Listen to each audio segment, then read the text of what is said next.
AteRYarmErsOniCh here with another quick how-to video for Total War Warhammer. Today I'll be showing you the best possible turn 1 for the Dwarf campaign. I redid this guide because a user on the Total War subreddit named AteRYarmErsOniCh gave me a list of things we could do to optimize the first turn even better. The first thing you'll do is click the diplomacy button in the bottom right hand corner. From here, select the Empire and start negotiations.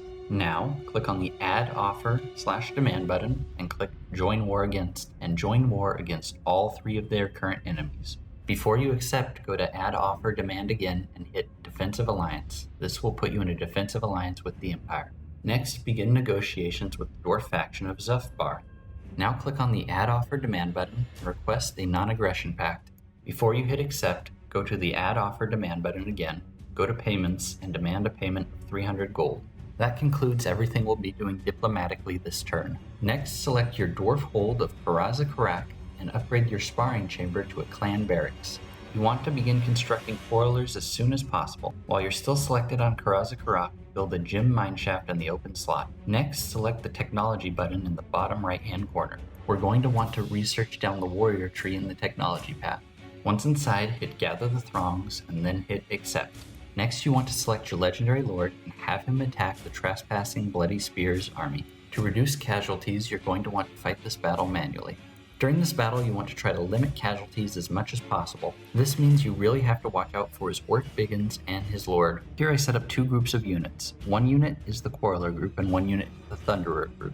Ungrim and a unit of Longbeards will set up on the hill next to the enemy. I want them to try to take out the Orc Biggins and at least one other group of Orcs. When they start to move forward, that's when the battle really begins. You want to use Ungrim to tie up their Biggins, send the Slayers in that you snuck behind them to kill their archers, use a unit of Dwarf warriors or miners to tie up their Lord, keep your Thunderers firing on their Biggins until they break. Try to tie up and surround their remaining Orc boys with your Quarrelers, miners, and your Longbeards. As soon as your Thunderers break the enemy Biggins, you should have them focus down the enemy Lord. Disengage a lot of your units from him so they don't die in the crossfire. You want to do your best to limit casualties in that first battle. Now that you've won, you're going to want to select Execute Captives in the post-battle screen.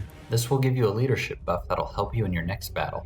Your Legendary Lord should have gained a level. You want to go to your traits section and select the blue, the Route Marcher ability. Now, order your Legendary Lord to attack the fleeing Orc army. The garrison from the nearby settlement will be pulled into battle, allowing you to finish them both off in this one battle.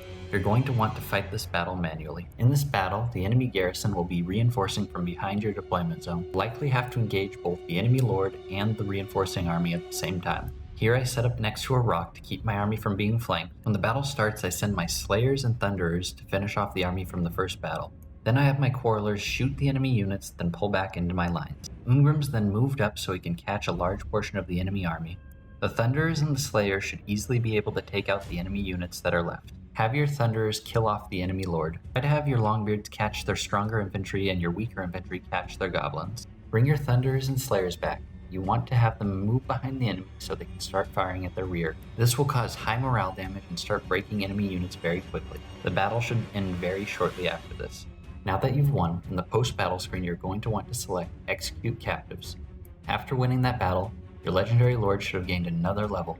Go into your Lord's skill tree and select the red Inspiring Presence ability. Now order your Legendary Lord to attack the weakened settlement. To reduce casualties, you want to fight this battle manually. Deployment's not all that important for this one because there's so few enemy units remaining. Engage the enemy with your remaining infantry, then get behind them with your ranged units and finish them off.